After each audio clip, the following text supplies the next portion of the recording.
and again, I don't mean to sound like Sigmund Freud, but is that a control thing?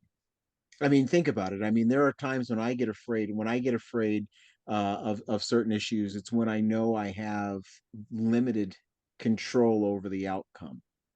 Oh, yeah. Well, I've lost And control. yeah, Yeah. When my exactly. And feet aren't on the floor, on the sand, I'm out of control. But when I've got my fins on and the water's calm and I've got my mask and snorkel on, I'm right, 100% back in control again. And like that day when I was talking about when a mile offshore and the sharks swam up, there was a professional photographer there and there was a school of fish circling and circling. I duck dived down into them with my black wetsuit on, and I've gone mm, right down into this thing, and all the fish just came in around me without me knowing and circled. And I've got this insane black and white photo that makes, with the wide angle, it makes it look like I'm really deep. I was probably only 25 feet down, but it looks like I'm 50 feet down in the Yeah. middle of this school of fish. And it was just like, I'm totally in control there. But like you say, mm. Trunnis, when I'm in a different spot and I don't feel control, I'm fearful. Welcome to the podcast that guides men to demystify and develop their intuition. I'm your host, Doug Beitz. Let's dig into the science and expand your horizons. I put the word out for a subject and Phil came up. Phil's excellent. He just comes back within minutes, bang, he knows what he wants to talk about. And he just decided today that part of what we'll talk about, or all of it, would be humbleness versus celebrating success.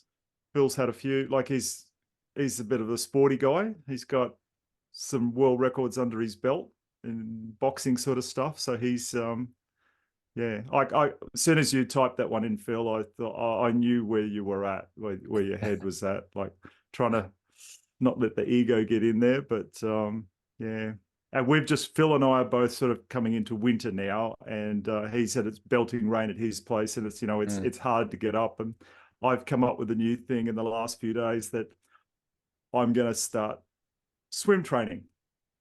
And yesterday morning at home, it was 5 degrees, which is probably high 30s for you guys, or 40s. Yeah, something like that. So 40s.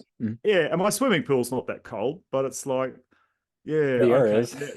Now I've got to start swim training. So I've had an offer from someone to overcome an incredible fear of mine.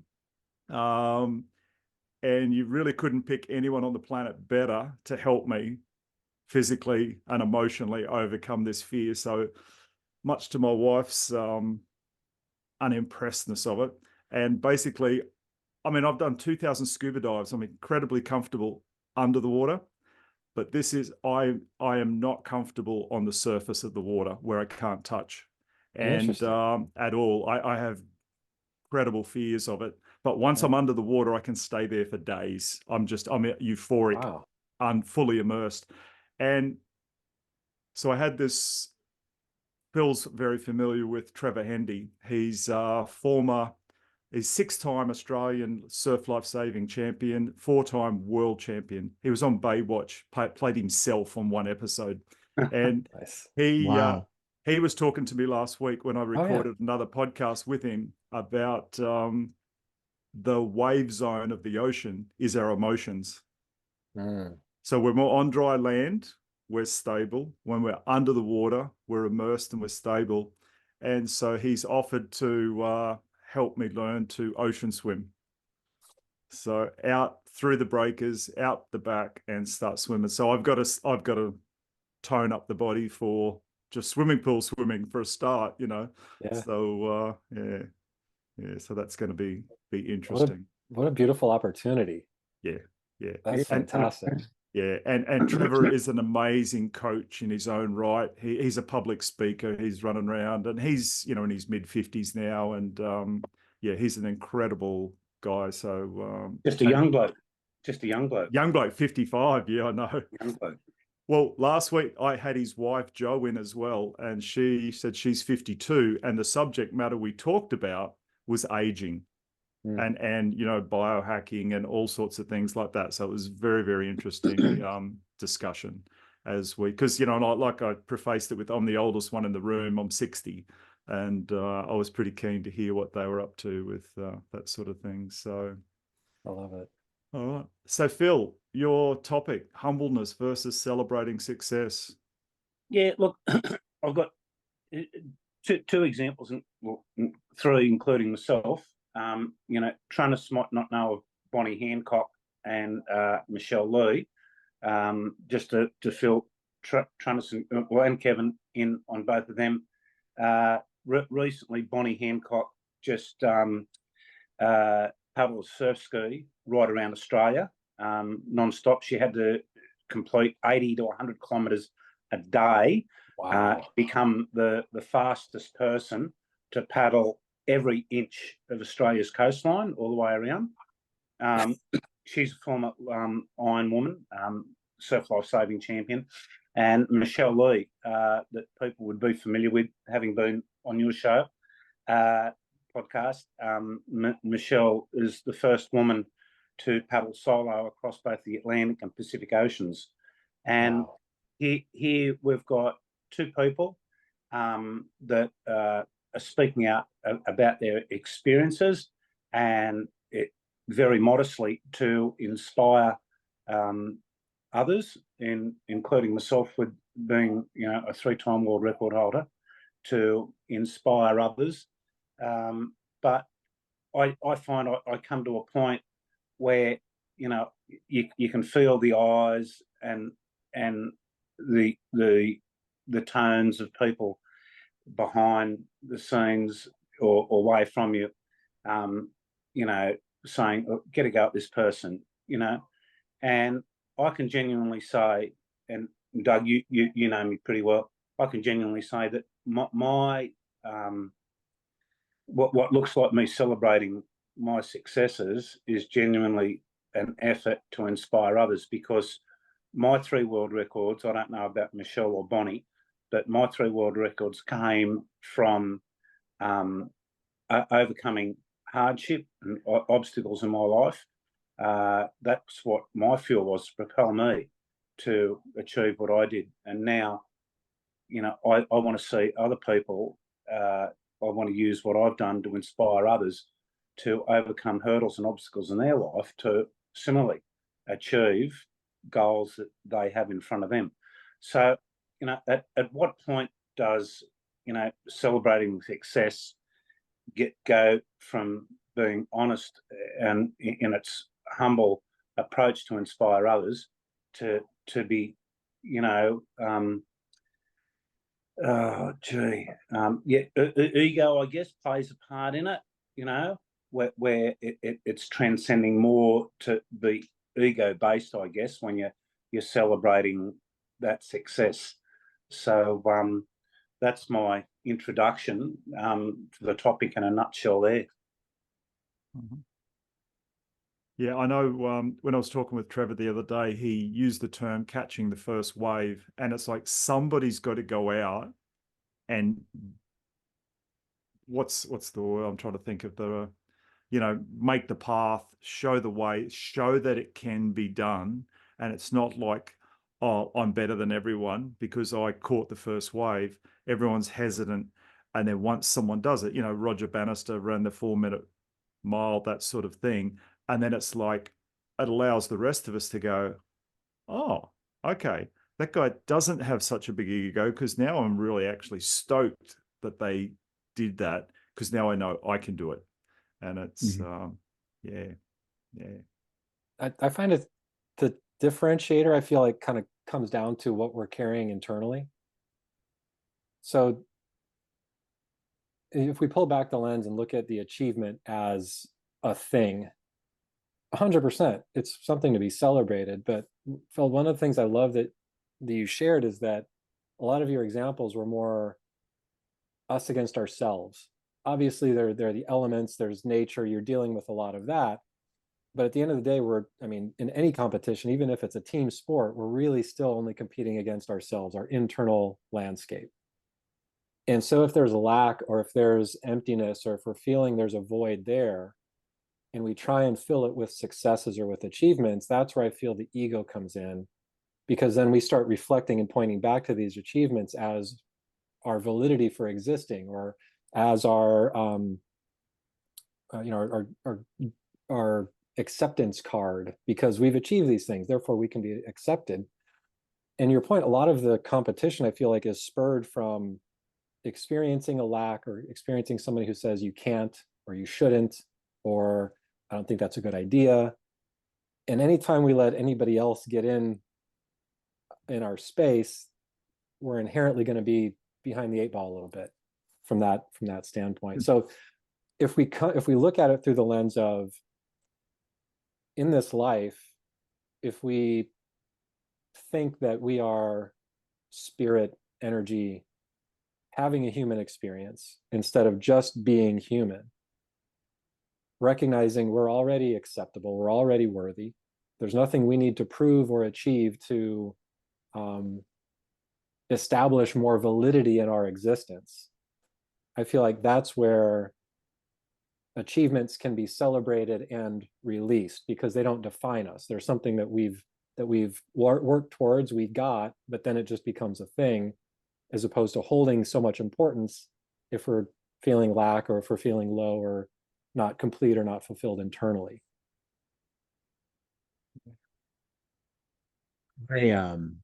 I'm a business professor by trade, and everybody knows who Henry Ford is, right? Yep. Okay. Henry Ford is the person who invented the assembly line, but he also invented something else called the 40-day work week. And he was celebrated for inventing this 40-day work week. Does anybody know why he invented the 40-day work week? No, I don't. He invented the 40-day work week because before, during the Industrial Revolution, you worked every day but Sunday. You worked 12 hours a day. It didn't matter how old you were. It didn't matter anything. You were in that factory, you were working. And though people were making money and this, that, and the other, they didn't have time to spend money. So, in order for the successful Henry Ford to become more successful and sell more cars, he had to turn around and help those who helped him get to where he was. So he rewarded, and I put that in quotations, I'm being a little sarcastic, he rewarded his employees with a 40-day work week, not because they can rest, but because they can buy a car and use it and drive it around the cities where they were working. And that's what he did. Now, I'm being very cynical, and yes, that is the reason why he invented the 40-day work week, in order to sell more cars. Now, I'm going to tell you, he also invented swing shift. So he's still, I mean, you're still working all day long, but there are just different people working. And the reason why I bring that up is because when I read that in the very beginning, I realized that the way you become more successful is to make sure that those around you have access to your success. For example, Doug knows I have a podcast here in the United States. It's actually I actually see that I pull up my stats, and I am being listened to quite a bit in Australia, and I'm very happy about that. And also my books in Australia, which I'm also happy about. I need to go there, but one thing that I have done is I know that there are a lot of people around me that, from my success, I don't want to be the most, I don't want to be so successful that I forget where I came from. There are a lot of people around me who have a lot of talents and who may not have the business mind, or may not have the resources, or may not have things that I have, but they have a talent that I, truly believe needs to be exposed. And I use my podcast to do that. Just today, I used to have a theme song on my podcast that was done by a professional artist that is getting ready to explode and just be great. So you know what I did? I dropped him. Not because he wasn't good, but because I know that there are other people around me that I know that are very talented. So I said, hey, I want to share your music. I want to share things that you do, and I want to put it on my podcast. And I want to do that. When something comes up with a book, or when I have a speaking engagement or anything like that, I want to bring these people up. And I did learn that from Henry Ford, because when he made others, when others benefited from his success, he became more successful. And that's the humility, and it's humble. You have to realize, you can't say, well, I'm the most successful person in the world, and you stomp everybody down. You have to make sure that if as long as you share your success and you share it properly, I'm not saying give it to people who are just leeches. I'm saying if you share your success with people, you ultimately become, even if it's not financial, it's spiritual, it's emotional. You become more successful yourself. I like it. I like it a lot. Goodness, that reminds me of a proverb. I think it's Native American and African. I've heard it come from a few different locations, but if you want to go fast, go alone. If you want to go far, go together. And I feel like Yes. that's you nailed it. It's business, it's personal, it's professional, it's everything. We're always going to go further collectively than that single shoot. And then that's not to say, to Doug, your point about the impact that those single breakthroughs can create.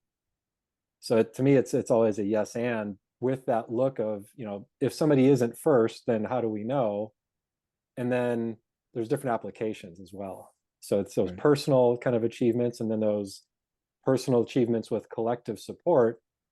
But I guarantee Roger Bannister did not break that 4-minute mile all by himself. He had coaches, he had support staff, he had people that were maybe not believing it could be done, but they believed in him. And Right. so like there's nothing that we don't co-create, I guess, is one way we could look at it. Exactly. And Phil, I know he's always praising his coaches, and you had several of them for doing your boxing training and all that sort of stuff, eh?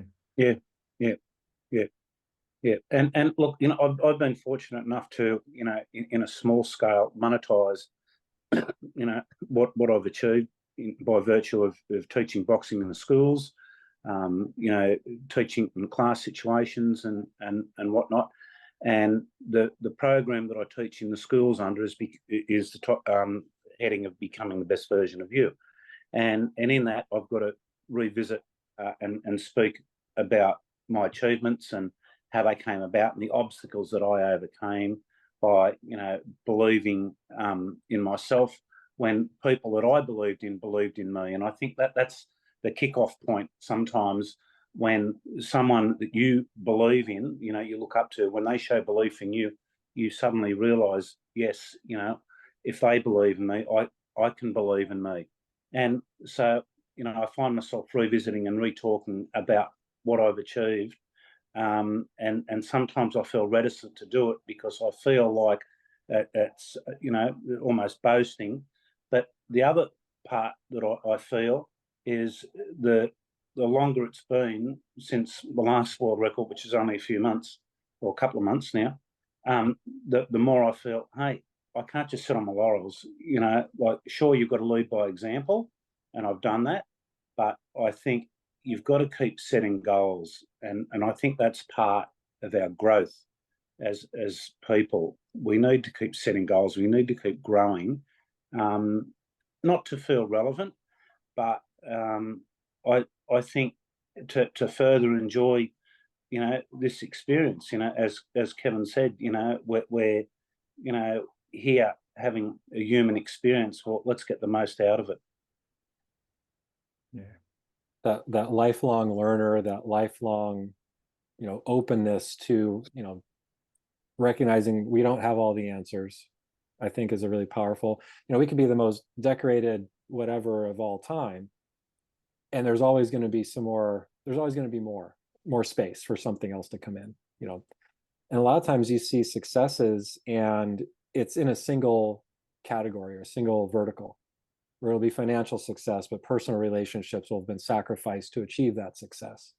Or it's personal success, and then there may be resentment or kind of keeping up with the Joneses or looking for the greener grass because we feel we were limited in some way because of those choices or decisions. So for me, it just always comes back to, what's for me, and then what's next. And I think you stated that beautifully, where, in my design career, same thing. We were only as good as our last project. And so there was never really any resting on achievements or awards or anything like that, because we're only as good as the most recent thing we've done from a professional standpoint. And then on my own personal journey, I've come to this place of recognizing I don't need to do, achieve, be, or have anything in any one way to be worthy or to be successful. And yeah, I love that, for me, the boxing has come up recently, so I feel like I'm being called to jump back into some boxing training. But I was training with a boxing trainer for a little while, and he was such an amazing impact on my life. This is after I've been doing my work for a couple of years, and it was the first day of a one-on-one session, and it was just one of those challenge days, like throwing everything at me to see where I was. And I was sore for probably 2 weeks afterwards, and it was just an hour and a half of grueling grind. And I found myself starting to swear and get frustrated at myself. And all he did was push me and hold space, and it came out. And then afterwards he said, what was, hey, I just noticed a couple of things. What was going on there? And immediately I was like, that was my relationship with my dad. That was me growing up feeling like I couldn't do enough to gain his approval or his love or whatever. And it was some of the most powerful work I've ever done internally.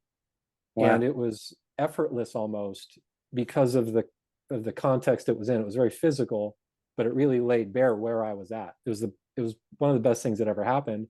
And it really put me in a different mental space so that I could be and experience the training in a completely different way, as opposed to this sticky place I was in, or this friction or this frustration. It just became so much more easeful and much more productive and prolific at the same time.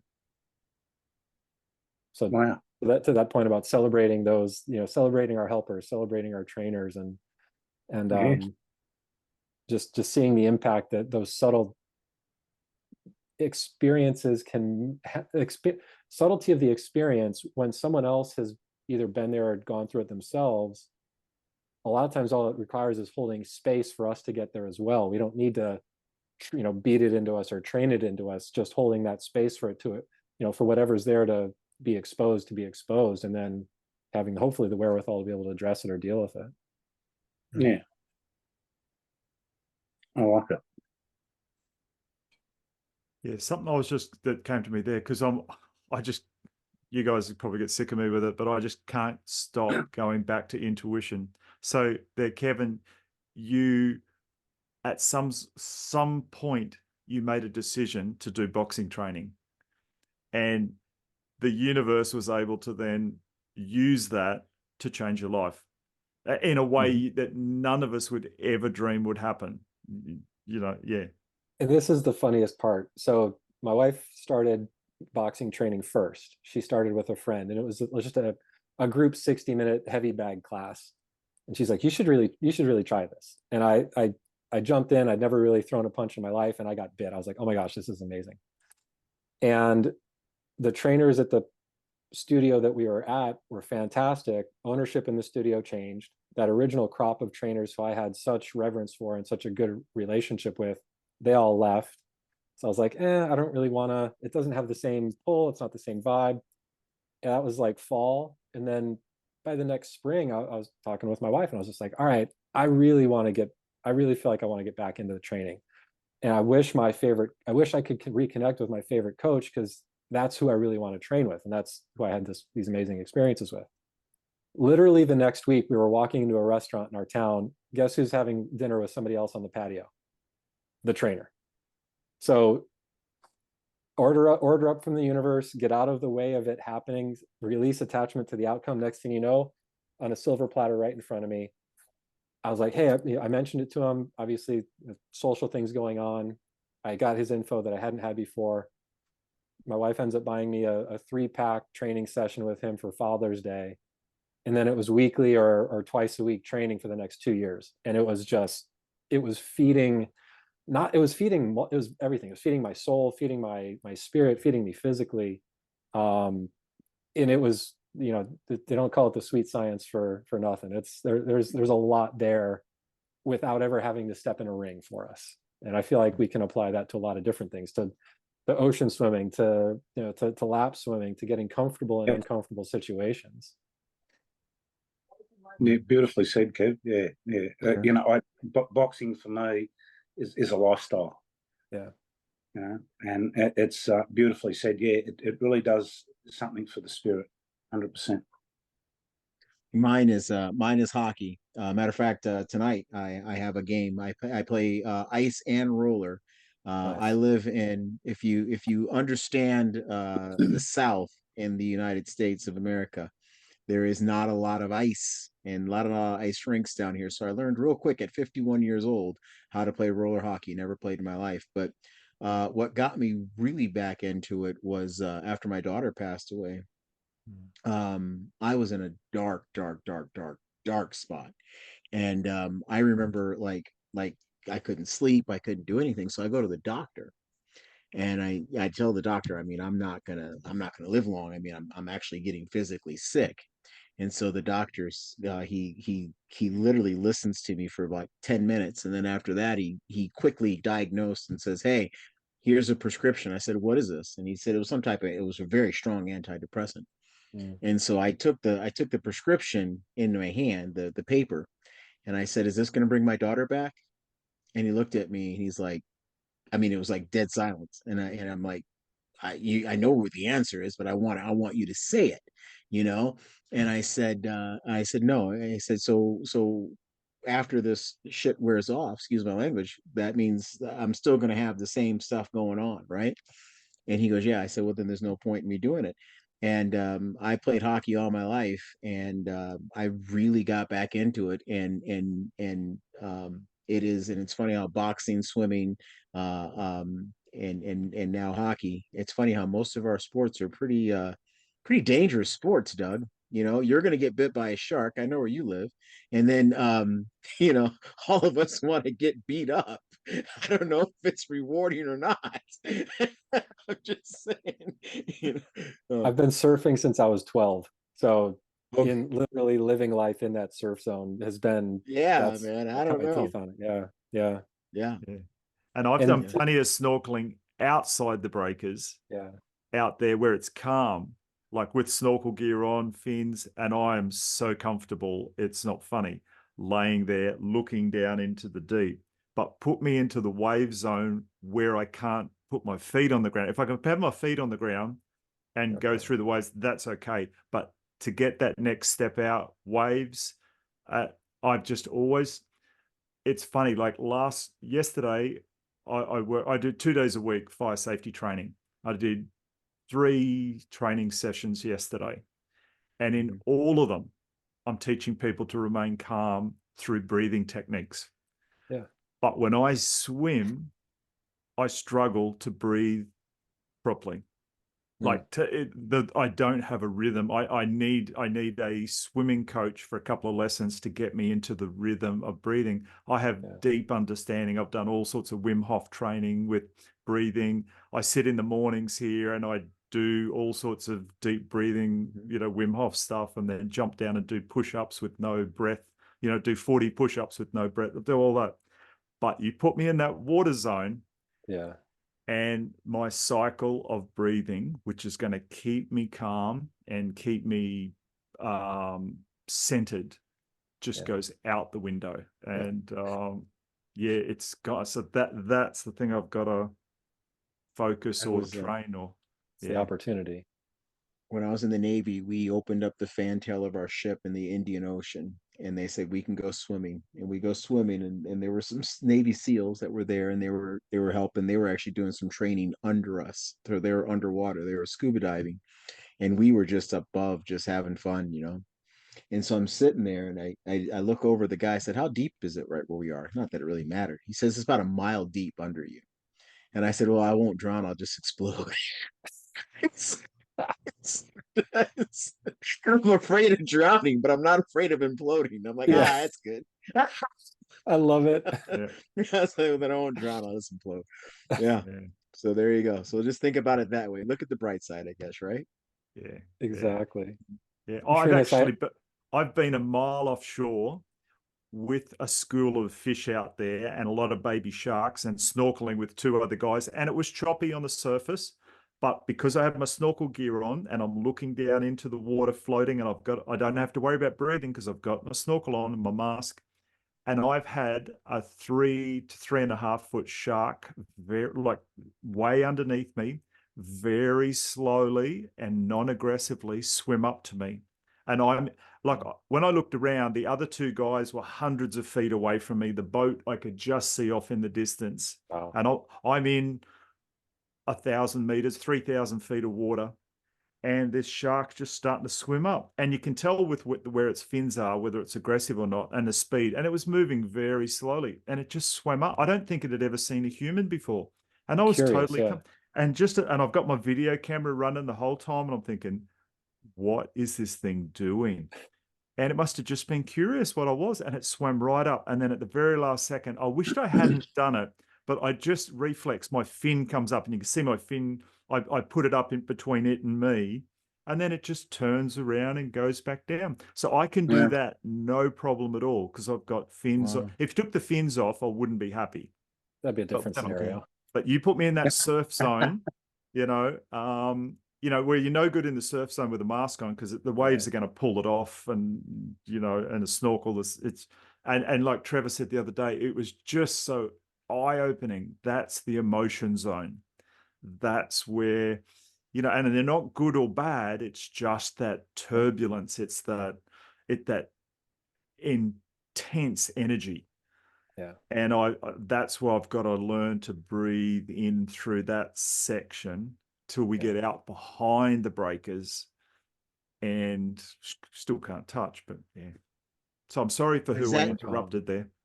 No, is that, and my question to you is it, and again, I don't mean to sound like Sigmund Freud, but is that a control thing? I mean, think about it. I mean, there are times when I get afraid, of certain issues, it's when I know I have limited control over the outcome. Oh, yeah. Well, I've lost control. Yeah, Yeah. When my exactly. feet aren't on the floor, on the sand, I'm out of control. But when I've got my fins on and the water's calm and I've got my mask and snorkel on, I'm 100% back in control again. And like that day when I was talking about when a mile offshore and the sharks swam up, there was a professional photographer there and there was a school of fish circling and circling. I duck dived down into them with my black wetsuit on, and I've gone right down into this thing, and all the fish just came in around me without me knowing and circled. And I've got this insane black and white photo that makes, with the wide angle, it makes it look like I'm really deep. I was probably only 25 feet down, but it looks like I'm 50 feet down in the middle of this school of fish. And it was just like, I'm totally in control there. But like you say, Trunnis, when I'm in a different spot and I don't feel control, I'm fearful. Yeah. I think that's a lot about. I think that's a lot. And even dealing with just men in general. We face so many situations where we don't have total control and we get fearful. Economic situations. I mean, right now, I mean, I know that you're probably watching the politics here in the United States of America. I mean, crap. I mean, come on. I mean, right now we have the choice between AIDS and herpes as far as our presidential election, and I mean, it's just, we're not in control. And I think there's a great lot of analogy. fear. I love it. Yeah, there you go. There's a South Park episode where they're choosing a new school mascot, and the choice is between a giant douche and turd sandwich. That's right. Yep, that's where we are right now. South Park's a pretty good reflection of the culture. Yes, and that was probably 15 years ago. Exactly. It's very sad that now South Park is now caught up, or we are now caught up with South Park. So that's really bad. So, well, for me, in my own journey, it's coming to a place of being more in control of my internal state, which is one step, and then getting to a place of recognizing I have zero control, and what matters is the quality in which I experience and show up within whatever's happening. So I do have some control of where I go, what I do, what I want to do. But the larger currents of life, bringing it back to an ocean analogy, those are collectively generated and supported and perpetuated. And so existing within those moving playing fields for me comes down to, what do I have control over? I have control over my thoughts. I have control over my breath. I have control over my reactions and my responses to situations. I don't always have control over any given situation. And that's something from, you know, I feel like every one of us has experienced in different ways. Trunnis, from losing your daughter and having any semblance of kind of up and down, north and south compass really start just getting spun. And then that parallels with surf training, where you're going to get rolled, you're going to get spun, you're going to get beat up. And what do we, it's not the getting beat up that defines us, it's the quality that we experience in it that kind of defines the outcome or defines the quality of experience for us. And that's, to me, where the practice comes in. We can, and Trunnis, I did want to ask, when you were, how long of a gap were you away from hockey for a little while and then dove back Yeah. into it? Yeah. So I was in the Navy, and when I was in the Navy, you know, you travel so much that you just don't have time to like join, and then after a while you just don't do it anymore. And it was close to 20 years, and then I Wow. just got back into it. Yeah. And Did but getting you back into find it was good. solace? Did I did. it help more so than the antidepressants? It did. I never took the antidepressant, but Nice. and I wouldn't. So I mean, I don't think it. I don't know. I don't think those help anyway. But Yeah. not in this case. But what it did is, even tonight, you know, like right now I'm talking to you guys and this is a fantastic conversation, but when I go on that rink, when I get on the rink and I put on my skates and I start skating, I start talking to people for an hour and a half, my mind is absolutely clear. Right It here, is right now. gone. The Yeah. only thing I'm thinking about is, and then we're not talking about we're not talking about life. We're talking about, you know, hey, when I'm going in the zone, you got to be over here and I'm going to pass you the puck or whatever. Oh, great play, or man, that goalie is really good today, or you know, if that guy comes back this way, I'm going to punch him in the face. That's why, Phillip, you need to be on my team. You know, if I had you on the team, you don't even have to skate. Just all I need for you to do. Just an enforcer. Yeah, we just have a goon, and there you go. Yeah. You'll play the goon. I love And it. then I love it. there you go, and just beat them up for us. But You kill yeah, me. I mean, yeah, for a little while, that's what we do. Yeah. And I'm hearing parallels, because I felt the same way when I'm surfing. There is only this moment, because if you're not focused, you get cleaned up by a set, or you miss a wave, or you know what, you get pulled out with a rip current, something like that. Boxing, if you are not present boxing, you're gonna get clicked. Ocean swimming, you know, situational awareness. And I feel like the benefit of all of these experiences is it forces us into the moment. Right. And our minds don't have that space to start playing and jumping to conclusions and creating things that may or may not exist. There's this synchronicity. You know, you become one with something else. You know, like Trunnis becomes the skates. You know, Doug becomes the water. You know, Kev, you become the surfboard. With me, I don't know what it is, but when I get into the ring, everything else goes out of my head. Nothing else is in my mind. I'm just in the zone, and I'm just dancing. I'm on stage, and you know, it brings out another side of me, not this aggressive side. This it brings out this art form in me that I move, you know, in such a way that, you know, you wouldn't think you can. And after it, you look back and you think, was that me? And it's a beautiful moment. It's a beautiful moment. I look at that so I draw a lot of parallels between experiences, and I know we're kind of getting away from success, but one thing I've noticed is that in certain situations, success can feel effortless. And I've experienced this in like doing a turn. Like there's this turn I've been trying to do an air when I've been surfing. And I'm trying. And then finally one day, the mind is gone. I'm not trying anymore. I'm just there. And next thing you know, I pop an air and I don't remember how I did it. Boom. The success came when the trying stopped. And I feel like I've had similar parallels in golf, where you hit a true golf shot and you don't even feel it connect with the club and it goes a country mile. And it's like, oh, I want to do that again. That felt amazing. What did I do? It was more of what I wasn't doing that actually contributed to it. So it's almost that reductive exercise of do less, and then more success can potentially be available in that space. I think the success is becoming one. The success is becoming one with it. There you go. Yeah.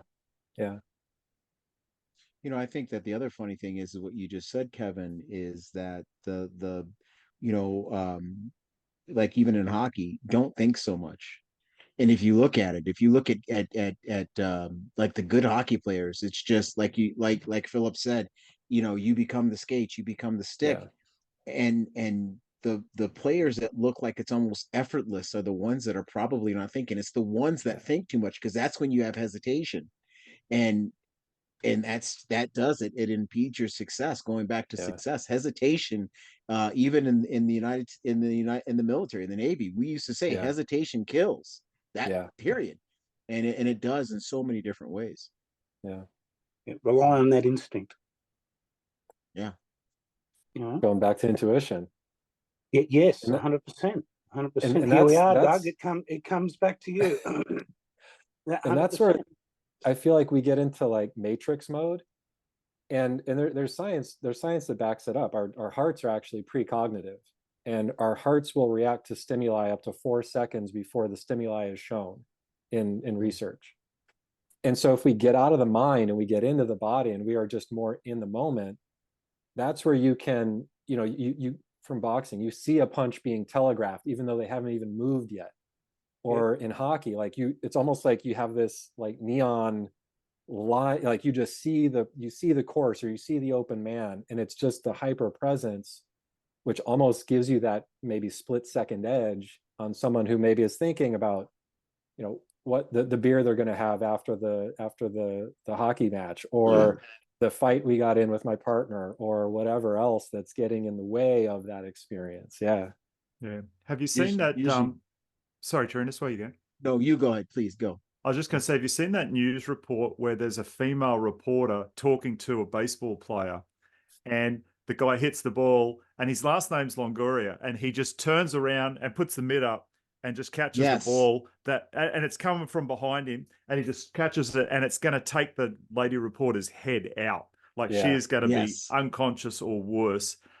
And he's got it, And I know his last name's Longoria because I was Philip and Kevin, you may have met Eric on here. He's from Arizona, I think Arizona, and his last name's Longoria. And when we was interviewing him, I brought that up, and he goes, "Yeah, I know exactly who you mean, Doug, because I share a surname with him, and he's not related, but yeah. So, and seconds ahead, things get telegraphed to us, and I do remember that, and that it's funny because that just becomes your second nature, right? And that even in just in like good fathers, they automatically know something's going to happen before it happens. Get that spidey They just sense. know. They get that, like, hey, I'm going to go ahead and give such and such a call. Hey, I wouldn't do that if I were you. Like, what do you mean you wouldn't do that? Oh, I could tell by the way you're talking, you're about ready to do something stupid. You know, we know, we just have that sense about us. In our professional lives, you know, there are certain things that even we are triggered. I don't want to use the word triggered, that's why I hesitated, but we are tipped off, let's say, by certain key words that we know what direction something's going in just by the way, you know. And it's just like, it's that almost like that reach back and catch this before it hits you. And you know, like, you know, how did you know that was coming? Well, I saw it coming, you know, without even seeing it. I think he played for the Yankees too, Doug, if I'm not mistaken. Is that a good team? It is. I will generally say. I will exactly. Thank you, Kevin. Statistically, yes, but I will say it is a very polarizing team out here. Yeah, you either love them or hate them. So kind of like the Dallas Cowboys in football. It's you know, America's team, so to speak, but underneath that veil, there's definitely multiple camps. Yeah, I tell yeah. people I'm from Buffalo. We are America's team because we actually do wear red, white, and blue. So there you go. A bias is there at all. Yeah. Yeah. Trunnis, I just wanted to change the subject and come back to you talked earlier, and I'm familiar when we did the podcast together that Mhm. how long has it been since your daughter passed? How many years? It will be 2 weeks from today. It will be 9 years. 9 years. So I don't have personal experience with this, so I'm just curious here. They say time heals. Can can you reflect on that? And I'm seeing you shaking your head. No. Now, time heals when you're losing a child is not a natural state. I mean, I've learned to move forward. I have not learned to move on. Anytime you ever talk to a parent who's lost a child, there's always it's a sense of, you ever seen the movie Rocky? Mhm. All right. In Rocky, when he gets punched in the top of the head and everything just gets blurry and you can't see anything. That's Yeah. exactly how you are the whole time. And I've been like that for 9 years. But even in that fight, when he was still blurry, he still won the fight because he just learned on basic instinct. And that's what happens. You don't get over, time does not heal. As a matter of fact, it gets worse because as time goes by and as you progressively get older, you look back and you think, okay, where would my kid be today? Mm. um Yeah. I raise her son, my daughter's son, my grandson. He's here today, he's upstairs. And whenever he hits a milestone, you really wish that they were there, and Yeah. it's a sad thing. But no, you that is the ultimate. And obviously, my brother, who I still have to send you that book, Doug. You can't hurt me. You can't hurt me. In my case, you have to play hurt. That is something that you are going to be hurt forever, and that's all there is to it.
Which one shot her?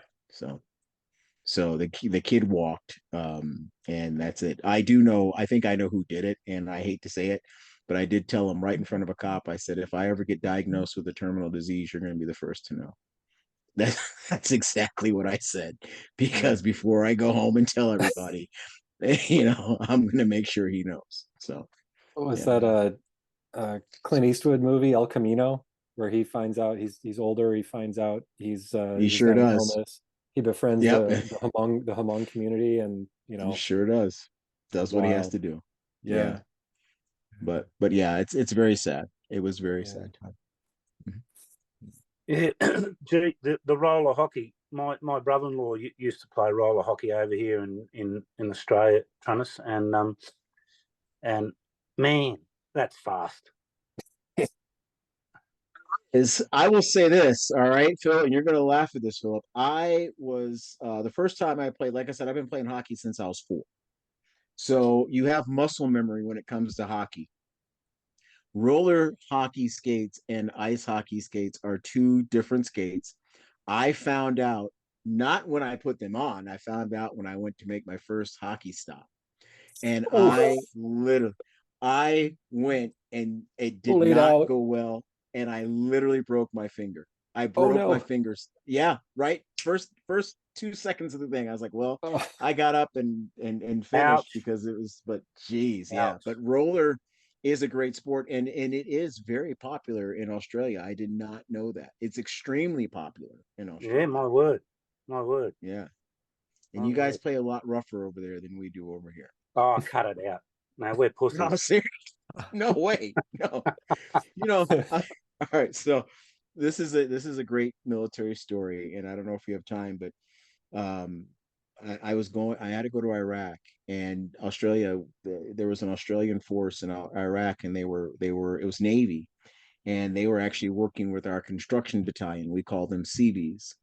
Now we go over, I kid you not. So we're in full Kevlar gear. We have pants on, we have boots on, we have our Kevlar and this, that, and the other on. And it's 112 degrees outside. These guys, these Australian Navy, right? They come over, and I am not joking. They are wearing shorts. I'm like, what? And they are ready to go, man. I'm like, you guys have it? No, this is our uniform. I'm like, that's your uniform. I'm like, yeah. I was like, all right, you guys are badass. All right. So, they're We're wearing known for shorts. being a bit crazy. Oh yeah. Oh yeah. I remember Handcuffs and boardies. What more do you need? Yeah. I remember reading a story. I'm not sure. I can't even remember if it was World War I or World War II. It was in North Africa, and there was the Aussie team there. Like all the soldiers, and they're digging ditches because there was no natural protection like, from yeah. the enemy, so you had to Right. dig trenches, and it was like rock. Like they could barely dig the trench deep enough to lay their body in. And so one of the British, sergeants or commanders, lieutenants or something came along with all in his regalia and his white shirt and tie and everything like that, and he's like, where's your commanding officer? And they're all sort of like, because all of them were shirtless and a pair of shorts and shoes, and it's like, where's the commanding officer around here? And one guy goes like, I am. And he's like, oh, like, don't give me that rot sort of thing, because he was no shirt on him, shovel, and he's into it. And so he's like, all right. So he goes over and grabs his shirt, and he's got like triple the amount of stuff on his shoulders. He's like, got to get the job done. And the guy's like, the British, lieutenant or whatever was like, oh, like it's almost like the Aussie generals is out digging, because it's like, I don't want to die. Like, we know at night they just shoot us. It was just, the story of that was insane, with these little barely 12-inch deep trenches laying, and you had to lay perfect. If they rolled over, a bit would stick out, they'd get shot. Yeah. So the old Aussie soldiers, some of them do it tough sometimes. Yes, like, what are you doing? I'm leading. Yeah. Yes. I love it. Doing what needs to be done. Yeah. Humbleness. Yeah. Yeah, that's good. With a touch of humour. Yeah. Yes. I feel humble when I meet at the New South Wales. That's our state, Trunnis, New South Wales. When I meet at the veteran boxers luncheons, and there's some former world champions there amongst us, and I felt humbled. And it's just to be in their presence is just like meeting the Queen or the King. You just feel this it just like you feel straight away I'm nothing compared to these people. Absolutely. But teaching in the schools, you're required to talk about what you've achieved, as I said earlier, to the kids, so they can have some sort of benchmark of where you're coming from. And I feel the longer that time goes on, since I've achieved what I've done, makes me feel almost like a fraud, to the point, I've got to get off my ass and do something again at the age of, I'm nearly 62. And I don't know what that looks like, but it's it might be a long distance paddle with Michelle, Doug. We've talked about that. I'm really not sure, but it's not for ego. It's and this is where I struggle between that. It's not to be relevant or be successful at something else. It's about it's become a lifestyle for me to challenge myself to do things, and I don't want to be that person that at the end of my life is sitting at the end of a bar saying I could have done that, or I should have had a go at that. I want to be a person that says I did have a go at that. I did achieve that. I did do that. Yeah. And so but without without it having any sort of type of ego feeding in to the motives behind what I'm about, if that makes sense. It does. All right. Well, we've been on for an hour. Has anyone? We'll wind up shortly. Anyone got any last words or? I just love seeing you guys. I really look forward to getting on here and doing what I best do best, talk. It is excellent. I do appreciate it, and I'm so glad. I have been, every single day that we've done this, I've had a book signing, and I haven't been able to do it. And this one, I'm finally able to do it, and this is so rewarding. It really is. Good. Glad you enjoyed. And I do try and mix the day up a little bit, the time of day a little bit. I can't, like, this is 7 a.m. for me, or when we started, it's 8 a.m. now. So I try not to do it earlier than that, because it is winter here now too. It's dark. Right. Yeah. But so I do maybe a little bit later in the day, or mix the day up a little bit. So try and So is there anything I'm afraid of, anything that's going to happen on Thursday that I need to be watching out for? I mean, you're already in Thursday, so you could tell us the future. Mate, the sun I know. Well, I love it. So Phil told me it's pissing down rain where he is. Where I am, it's beautiful and sunny and clear skies. So it's an awesome day, mate. There, just go to sleep tonight with total confidence that you'll wake up in the morning and it will be a beautiful day. It'll either be sunshine or plenty of water to drink. I'm sorry. Lovely to meet you, mate. Love to meet you as well. And sending you plenty of love, brother. Yeah. Roger that. Same here. I will talk to you all soon. Thanks, guys. See you later. See you, Kev. See you, Thanks, Dougie. everybody. Cheers, Love you guys. Well, we're at the end of another thought-provoking episode. Remember to subscribe so you'll be alerted to new episodes. I want to say thank you to the men who are joining me on this journey of intuitive development. I truly hope our time together has expanded your reality and reinforced trust in your ever-reliable gut feeling. Embrace your intuition. It will not lead you astray. Until next time, stay tuned, stay curious, and trust your gut.